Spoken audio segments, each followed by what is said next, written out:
Namaste, sir.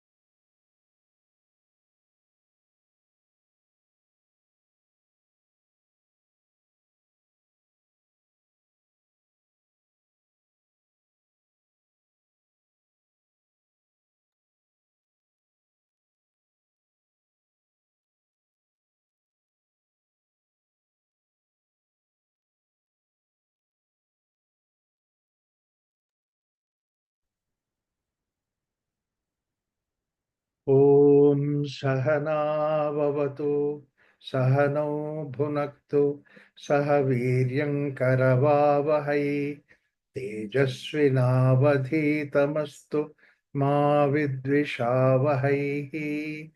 Om Shanti Sahana Vavatu Sahano Bhunaktu Sahaviryam.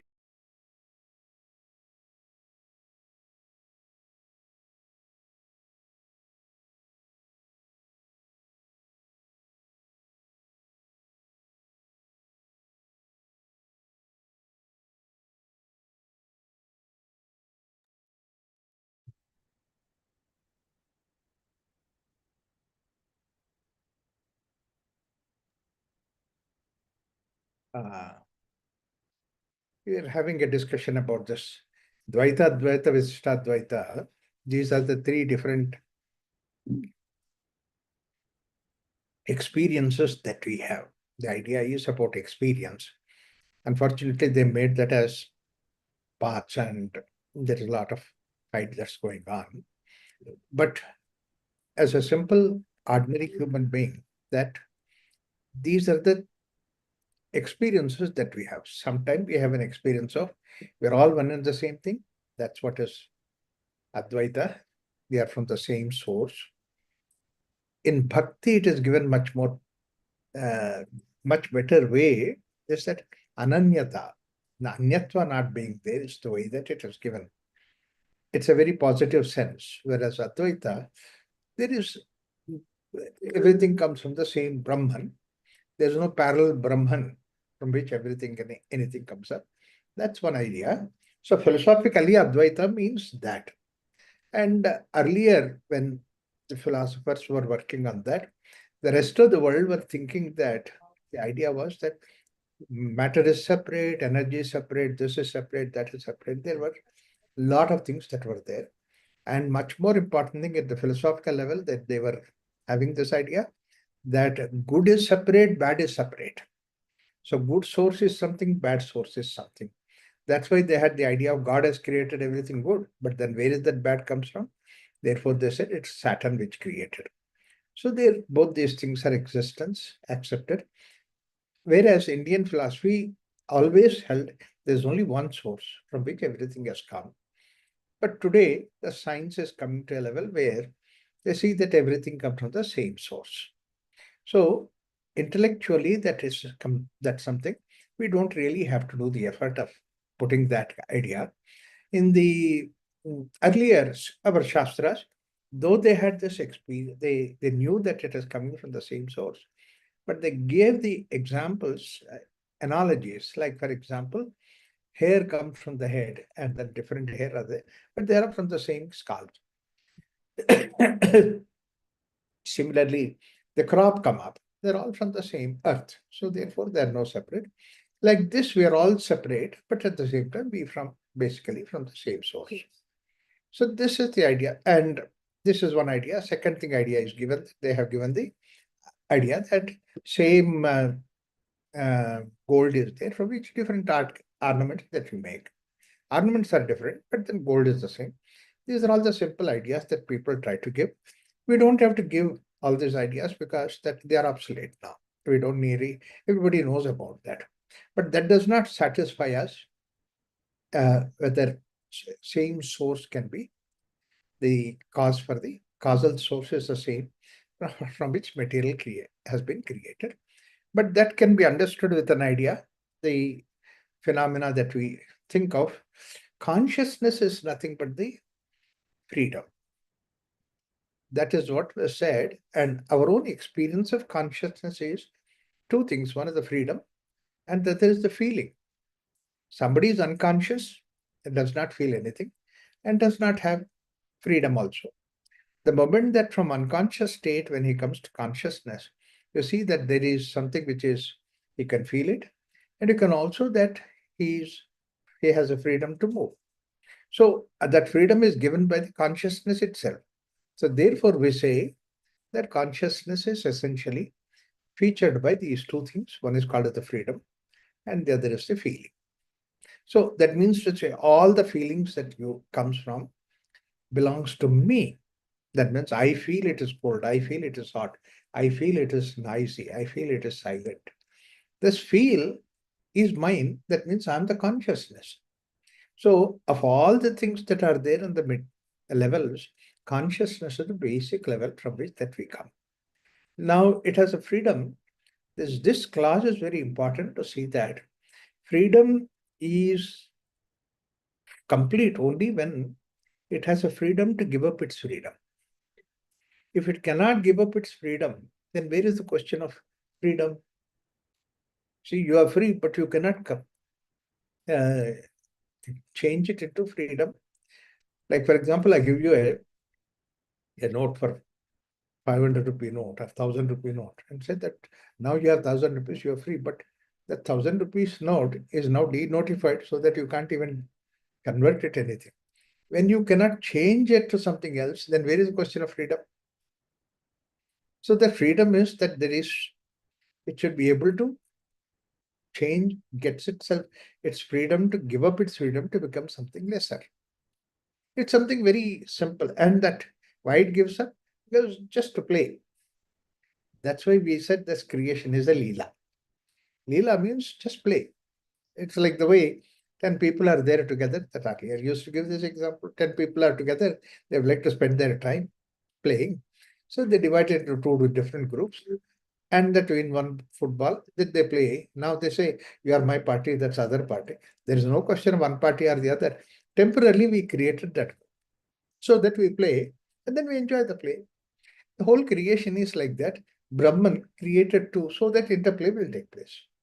And that's what again and again scriptures also say. Same Brahman, which has become food and hunger. And then they put together food and hunger, then there's a sense of satisfaction, which is nothing but the Brahman itself.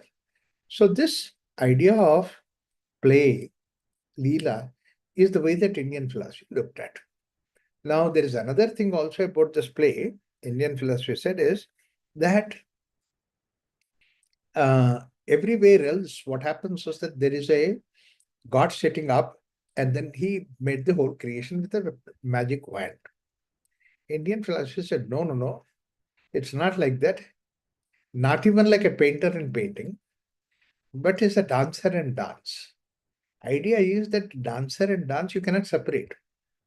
If he's not dancing, he is not a dancer.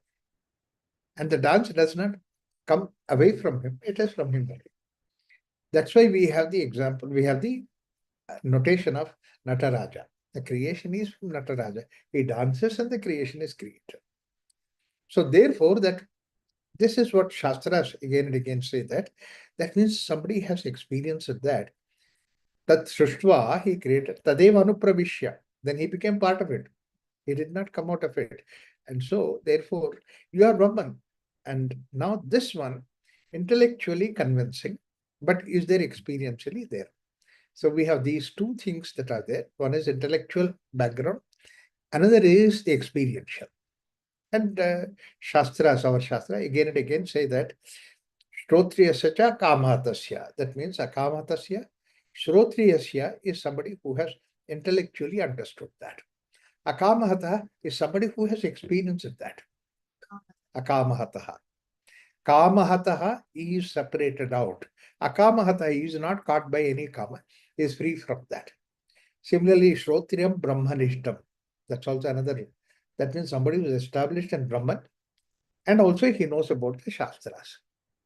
So both, and in fact, this expression is again and again given the idea, and also that in normal thing that we chant about the um, Rudram Chamakam, there also it comes. Prano yajnana kalpitam, apano yajnana kalpitam, vyano yajnana kalpitam. That means from yajna, all these things happen. That means yajna is the source from which all these things come. But then when yajna comes, it says yajno yajnana kalpitam. That means it has the freedom to give up its freedom to become something like Paramatma, becoming a Jivatma. So these expressions show that it is logically available. And second thing is somebody who had experienced. And that experienced statements are also there in the Shastra. It is not just only intellectual statement, but his experiential statement when he says that, when Taittiriya Upanishad he says that uh, Anna is something and Annadaha, that means hunger is something, food is something. Oh, ahamannam, ahamannam, ahamannam, ahamannado, hamannado, hamannadaha. I am a food and I'm also hunger. Like that, the Rishi is expressing that he is the food, and it's in ecstasy he says that. That's why ahamannado, hamam, all that he says. Then he says, how? Before that he says, oh, wow, what a wonderful thing. How means actually what a wonderful thing it is. Ahamannam, I am the food, and I am the hunger. So these two things from same Ahmad Shloka Krita, from me, everything has come. Like that Upanishad says. So that means, and similarly, there is another example that you see, Upanishad making a statement out of his own experience, the Rishi, he says that Aham Brahmasmi. It's not just a simple statement. It is somebody who Rishi realized that I am Brahman. Not only that Aham Brahmasmi, but he says that everything is Brahman. That's why Sarvam Khalvidam Brahma. Everybody is Brahman. I'm also Brahman, you are also Brahman. That means to say, Aham in everybody is Brahman. So this is what the expression of Advaita. But then transaction level, we are Advaita. The special circumstances, we have Visishta Advaita. All these three things are based on our own experience. Visishta Advaita is that normally Dvaita, transaction also I'm doing Dvaita. But under special Visishta, special situation, we are Advaita. Like for example, some vehicle is obstructing the car and all that. Whose vehicle? If you are Satsanga, I say it's our vehicle. It's not your vehicle, my vehicle, it's our vehicle. So that means in a special circumstances, we are together. Who are in the satsang? Yes, we are here in satsang. So though we are individuals at one level Dvaita, but another level we are one. Yeah. So that means to say a special situation, we are one. And this our experience, simple experience, I tell you, that you are in Bangalore, you drive on the road, suddenly you go to the end of the road and then they say that there is water supply fellow cut the road. Now you can't go anywhere. Now you great difficulty, you take a U-turn and then you reverse it and come back. Somebody else is going on the way. Don't you really feel inside for that moment, he's also like me. He's different from me. He's not different from me. That's why you say, sir, I hope by road is cut. See, you tell that. Why did you tell that? Because that oneness feeling is there. Visishta oneness, Advaita. So these three things are our own experiences. You told it in a very experiential way. Yeah. But if an intellectual way, they will tell it very complicated. Yeah, intellectual, they make it all complicated. This is Advaita. God is separate, you are separate, and then your relationship with the God is this, that, and all that they complicate it. And that's the reason fight goes on. More complicated intellectually, intellect starts fighting. How can you say that, you are servant to the God? I can't be myself to God. This is Dvaitans complicate the whole issue. So this is the reason why what happens, though this culture has given all these such extraordinary, wonderful ideas, but then intellect comes, people own these ideas by intellect, therefore they keep fighting. So therefore, and then somebody else comes in, Samanvaya, all these things have to be put together. See, people who have gone through the experience of it, they don't have any problem. Like for example, Ramakrishna Paramahamsa, This Keshav Chandra Sen comes to Ramakrishna Paramhansa, continues to argue God does not exist. And his, all that he says, God is. Ramakrishna was simply listening to the whole argument. Science has progressed, science has answered these things, science gives all the answers. So science is good enough. You don't need God to explain science. Like that. Ramakrishna ecstasy. Then he says, goes and hugs Keshav and says, wow, but for God, nobody would have created an intellect like you. Finish. What happened? The whole argument fell down. So therefore, what happens is that one who has experience does not have any problem. In fact, even one who has an experience, even to think of it, he will have a problem. He can't.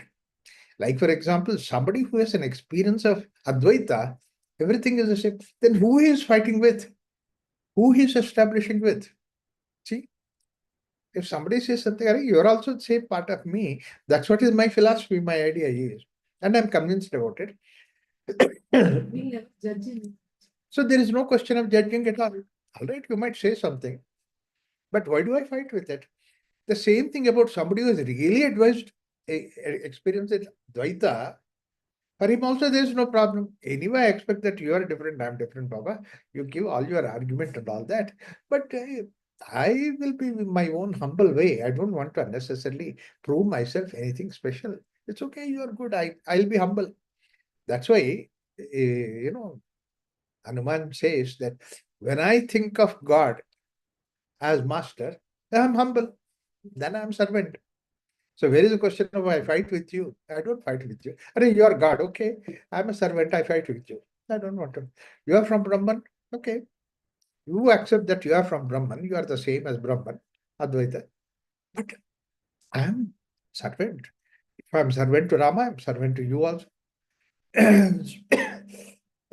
So where is the question of fighting? Somebody experienced who has gone through that glimpse of an experience, ecstasy of experience, does not fight with anything. People who don't have that experience only fight with Dvaita, Advaita, Vishta, Advaita, Ramanuja said, and Madhva said like this. So Shankara said like this. Shankara did not hold like that, but people keep saying like that. So that's how all these philosophies have started fighting. So in Advaita, that means when you have an experience, then all the differences merge. There is no more forms because form and the name and form are separating us. See, I look at somebody, something because the form is there. If the form doesn't matter to me, it's at the background, and also the uh, name doesn't matter to me, it dissolves. Where is the question of the other form? See, that is what basically, if I'm looking at from the gold, that's a simple example. All the different forms, ornaments are there, but I'm identifying with myself with the gold. So I have already transcended the form. That's what I gave the idea called as transcending the forms. Whereas in the canvas, what happens is that you can create various things on the canvas. But then again, once you create, then it's separate. So that's why canvas is something which is not yet formed. Whereas when we take the gold adornment, it's already formed, it's already there, and I interact with that. I mean, if I take a necklace, I'm not going to put it on my hand. Bangle, I put it on my hand. Necklace, I wear. So it's separate, different. Similarly, a man is there and a woman is there. Man is woman, man is man. Advaita experience does not, when you say that Advaita experience, the form does not matter. But interaction level, transaction level, it's already formed. So that is the difference between that. After manifestation, then that's where Advaita experience. Before manifestation, anyway, you are not even there, that Advaita experience. So this is how all these three things are there. Now, what happens is that whether you take Advaita, Visishta Advaita, but basically idea is to go back to that consciousness, go back to your nature called as consciousness. So that's how all these various perceptions that are there, it is the sun, the Puramimams, Uttaramimams, etc., all those things are there. Of all these things, most important text I would consider is yoga. Because the simple reason is that, as I said, that there is one thing called as explanation about manifested, gross, and second thing is subtle, unmanifest, but it's already formed. That's what is the seed. Inside the seed, the plant tree is there. It's all there, but it's in the Sukshma form. And Sukshma, then it goes to Karana, from where that seed has come and all that is there. So these Sankhya talks about the manifest world. It has got all these three gunas, this, that, and all those things that is there. There are different ways of dividing these things in the material world outside. That's what Sankhya takes care of it. 27 dhatus are there, whatever it is, let's not worry about it.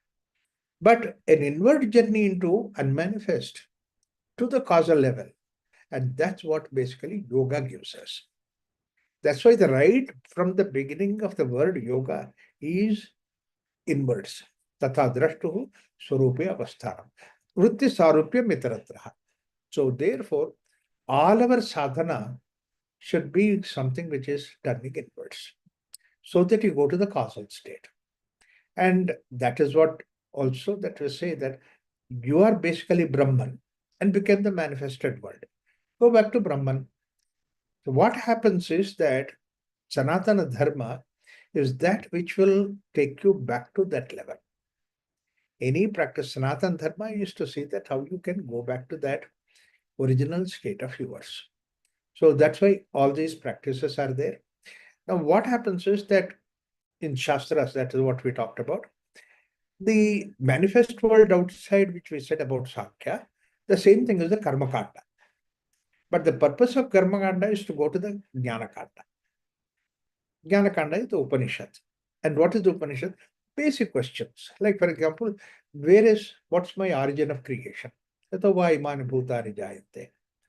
So, how to get back to my nature? Similarly, what is Ananda? What's the experience? What is called as I? Just inquiry into I. All these things are the Jnana Kanda. So that means to say, Karma Kanda, true Karma Kanda is that, true practice of Karma Kanda is that, which will take you towards that Jnana,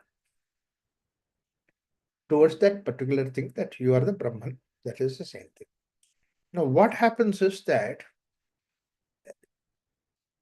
the dharma of every object, everything that is there, is nothing but the nature itself. And the nature is the same thing from which everything has come. And because of its quality, it has become separate. Like, for example, water wetting is dharma, fire burning is dharma. But then basically all these things come from the same origin. So we go back to that origin. That's what is the way the yoga suggests us to go at human being level. Now, whole creation is manifested that way. And this manifestation of creation is understood by various examples by the Upanishads, how the manifestation has taken place.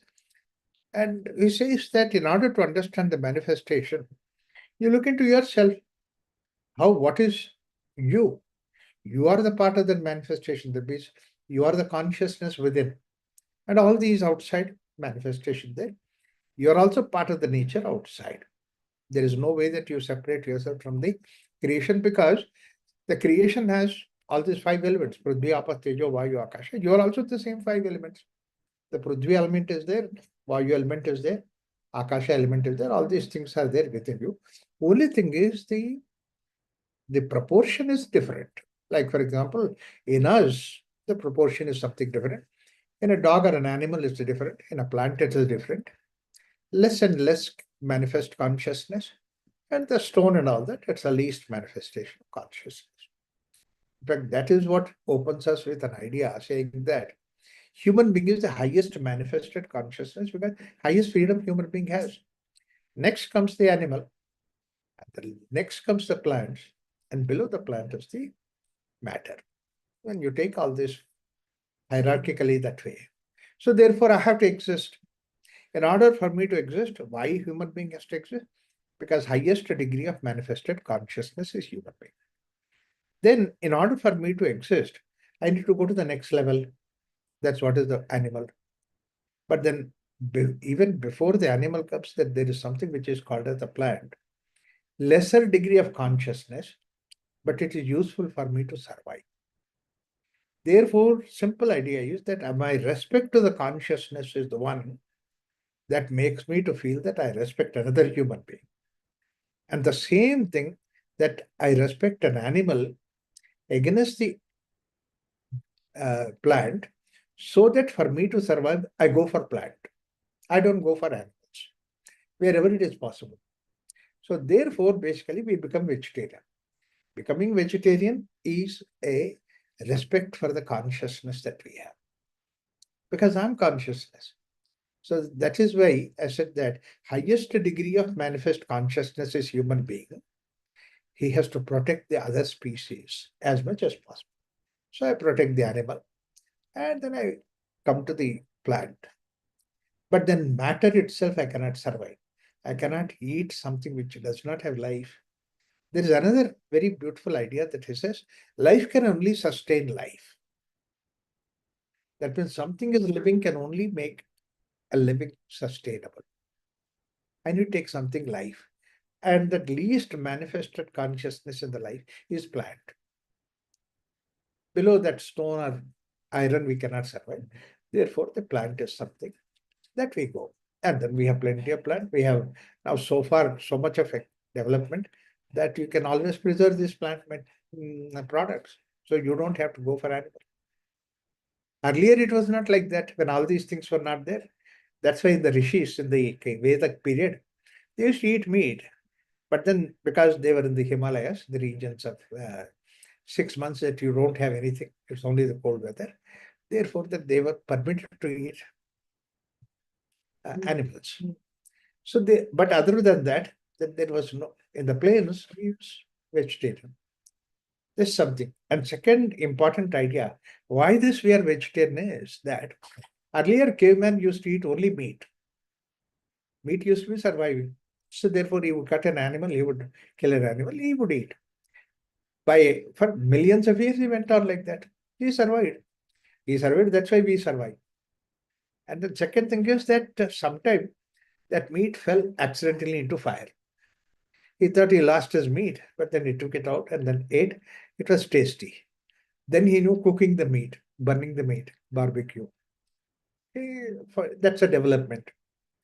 Further, millions of years later, then agrarian revolution took place. That means the people started tilling the land. When you till the land, then you can put the plants. So, in fact, naturally, you can get some fruits and vegetables, but you can't get uh, the pulses like wheat, barley, etc., unless until you cultivate, you don't get it. So, agrarian revolution was necessary. Lot of research has been done on agrarian revolution. Then people started producing rice, barley, wheat, etc. The staple food started. Until that time, vegetarian food was not there. So now, what an amount of research must have gone from that level of agrarian revolution to today, that you go to a dosa camp, there are 500, 300 varieties of dosa. It does not come up just like on the tree.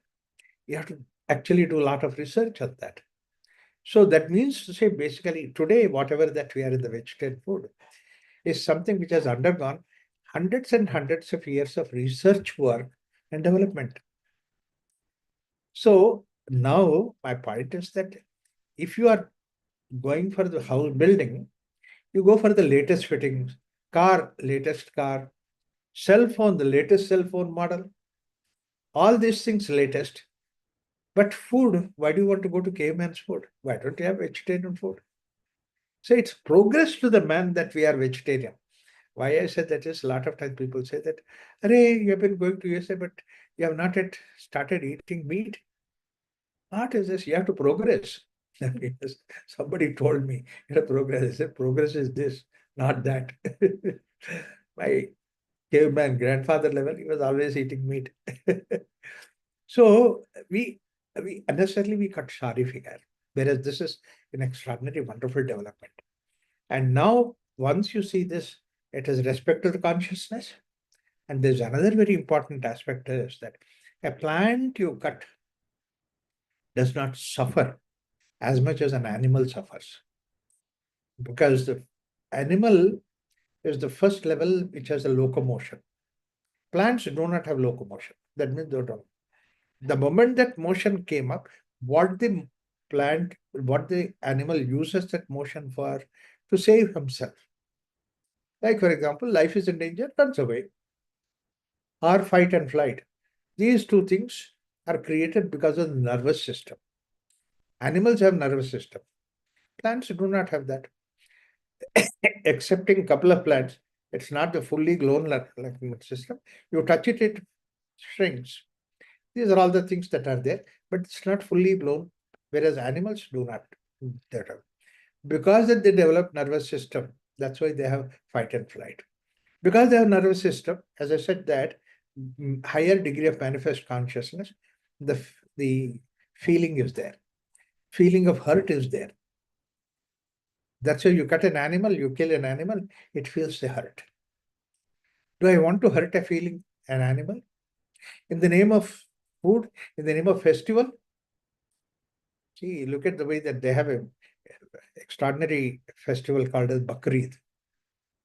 And the meaning of that Bakri means actually goat. Eid means festival. So Bakrid is goat festival. So I said it should be a festival for goat. But on the other hand, on that day, you cut millions of goats and you call it as Bakrid for human being. I said, is it inhuman? It's not human being, it's an inhuman. In fact, there was one incident that happened in Turkey that but Bakrid is coming, so therefore they got a little goat or lamb, and then it was there in the house, and the boy in the house became friendly with that, and then sit together, eat together, all those things used to happen. And after 15 days, that Bakrid has come.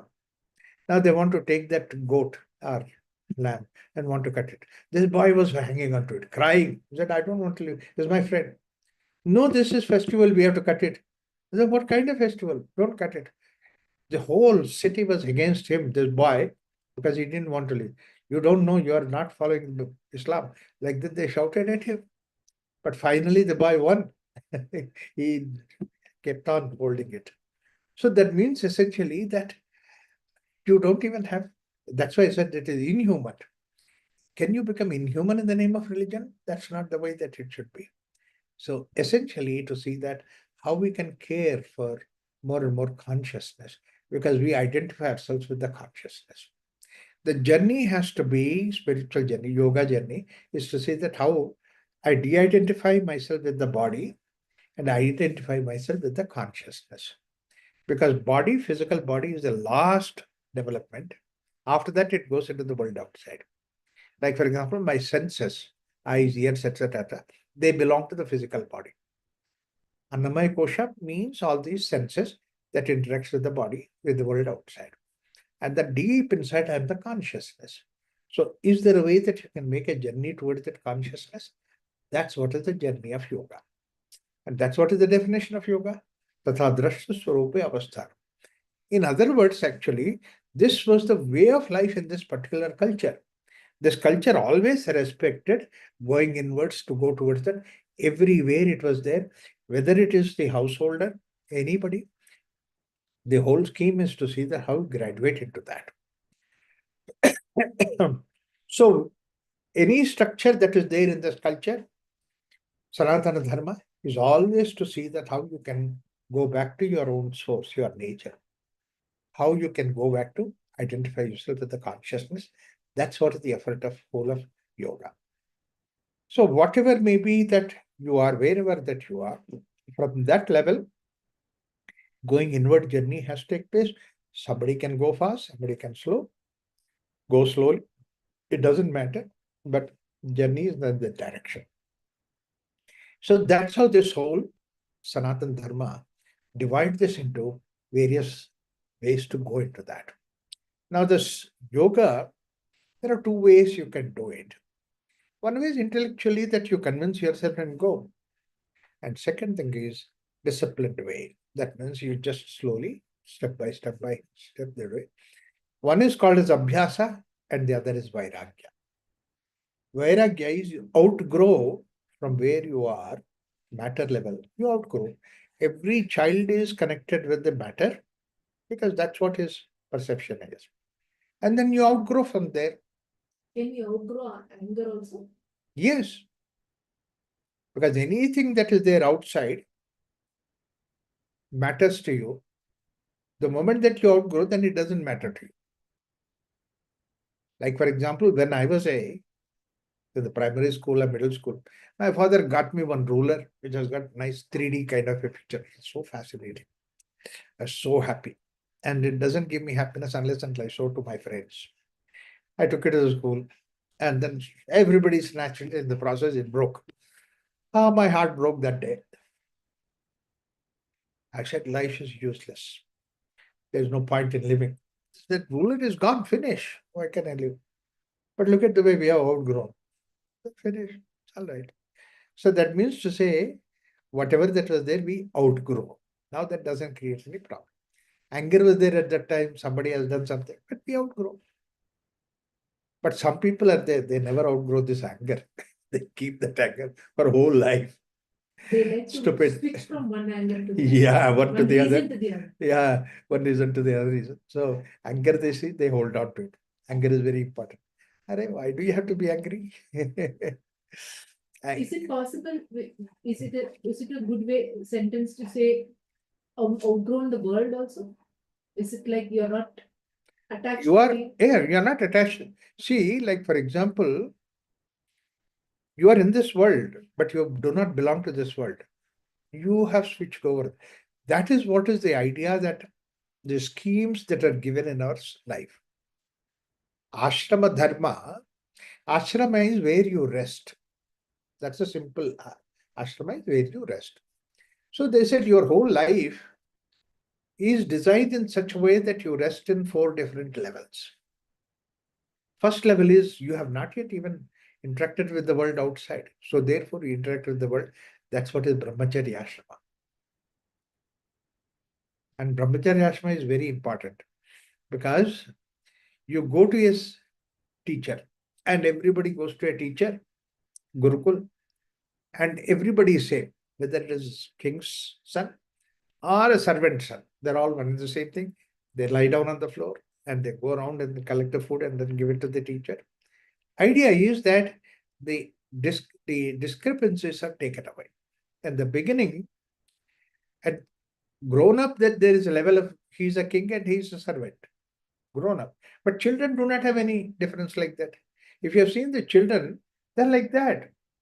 The child goes to Aya much more easily than going to mother because Aya spends most time with that. See, the child does not have any differentiation that way. So at the child level, there is no differentiation between that. So therefore, you put them in the same school together. Then give them as now what happens is that whatever that is useful for the child, you go on giving that. Because what you give to the child will take it. Child does not have anything like that. I want this only and that only like that. So you give kind of food, you give kind of lifestyle, kind of everything, which does not bind you by anything outside. There is no, and this is what is called as what is good for you is given to you. What is Shreyas? Shriya is that which can help you grow. That is given to you, Shreyas. But then slowly he develops his own likings and all those things. Then he grows into next what is called as prayers, what I like it. If in the beginning itself you give the whole thing which is Shreyas, for almost like 10, 15 years that you are giving that what is good for you, slowly he start developing liking for that only. And what is not good for him, he doesn't develop liking for that. Even if it develops, it's for 4 days, then it will drop off. So that's why Shreyas and prayers in the childhood days, that's why this mm, brahmacharya ashrama is very good in that sense to see that given to you that. In this culture, it was always like that. Staple food that we give, the kind of food that everything is there, which is supposed to be shreyas for us, good for us. There's no praise in that. Later on, you are introduced to the world outside, and 4 days it will stay. All right, you go something with it. Then 2 days immediately that come back to this, what is good for you. And you also understand that this is good, this is not good for you, you understand. Nobody need to tell you. When we didn't have that, when we don't have that, then you see that people are interested in everything. Then people develop prayers, something which is not good for them. But then I like it. I like to have it. It's not good for you, but still you have it. Mother tells the child, you should not have pizza, you should not have this, you should not have this, this is very bad. Ice cream, you should not have it. Throat is. So, okay, yes. So what do you want? Ice cream. After all those things, he still says, because I love ice cream. See, that means to say you are introducing to the child something which is not good for him. At the time, he develops liking for that. So that's how this idea of Shreyas and Prayas has to be very clearly understood by the parents to give to the children. This is what is the Brahmacharya ashram. Then you go to the Grihastha because when the things which are good for you is offered to you, you start liking it and you start learning it. And you are a master in that, you are expert in that. Afterwards, you are given to the world outside. Then what happens? You are a wonderful asset to the world. You only add to the world the glory to the world. That's why Grihastha is a very responsible unit in the society. He will marry and then create a family. And now that family has only the good values. Whoever comes to that house, it's a good values. Everything is in that way. There is nothing which is prayers there. It's only Shreyas that is there. Now, this is a very important aspect in the unit in the society is society is made out of these families. Individuals are not making the society, actually. Families make the societies. Very simple thing is that if there's alone, if you are alone, nobody would like to come and stay in your house because it's dangerous. It's not security. Whereas if you're married, family is there, children are there, yes, you can offer and then somebody can come. So that means to say basically secure place is a family place. And not only that, neighbors are there and then the interaction takes place. A lot of learning happens, exchange happens in that families. That's why we created that such kind of units in the family that there's such extraordinary, wonderful connection in the society. I remember my sister brother-in-law's house. They were there in a colony, and in the colony there was another professor was there. His wife also there, and then evening till evening that we would play together. I was also there in their house, and then we were playing badminton and all those things, and then chit chat till about 8 o'clock, and then okay, well let's have food. So good night, good night, good night, and then these people go to their house. They go there. And then after about 10 minutes, knock on the door, and what happened? That lady said, "No, I don't want to eat alone like this. Come on, let's go." The husband is holding both the plates, and that wife will bring all the rest and come to our house and say, "Come on, we'll sit together with eat." That's the kind of an affection. Beautiful thing. In such a society, where is the question of any fear? There is such a wonderful thing that was there. So a unit is created by in the society, a society's safe place. That's what Grahastha. Then the next, as you grow, now what happens is that in the first place, Brahmacharya is a place where you learn. Your whole effort is learning. After learning, you put it into practice so that Grihastha is where you are productive. You produce plenty. In fact, the way that Upanishad says, you bahusyame, bahu, let's create so much and create so much of food to distribute to everybody. So like that, annam bhakurvita, all those things. Every house, there used to be some people used to come for, poor people used to come for food, offer that. The society, we never had this hotels at all, hotels and motels and all that. Oh, yes, used to take care of it. In fact, the house designs also used to be, um, if you have imagined that old type of houses, the front entrance, there used to be a gable for almost like 6 feet to say 8 feet. And then afterward, the house door is start. Yeah. Used to be. And this platform, there used to be always a vessel in which you put water. Sometimes even food also is kept there. So that what happens, any traveler if he's tired, if he cannot move ahead, he can just safely lie down on your house, in your house. If you knock on the door, then you can give food. But even if he feels that hesitant to disturb, there's water there, you can sleep there. And then morning you can get up and go. See, that means that's what we had the idea of what is called Atithi Devo Bhava. Atithi is not a guest. That means one who gives a idea, I'm coming, and he's supposed to be Tithi. Atithi is, he doesn't even know that he's coming. He's just walking, suddenly wants to take rest, he will rest there. Atithi Devo Bhava. And then don't deny him if you want to give him. This is the kind of culture that we have, so that you give it. In fact, in some houses, I remember my own grandfather's house, they used to keep the food outside in a vessel. Anybody who comes there, take the food and then eat, it's fine. It's okay. Your dog eats, okay, let it. Dog is hungry, so let him eat. You see, no problem. So this is how we used to take care of the home. Grahastha. Grahastha produces, involves in the activity, physical, labor, everything he is involved.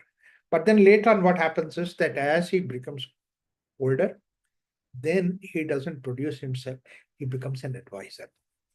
This way, a transition from Grahastha to Vanaprastha. Vanaprastha is not going to the forest.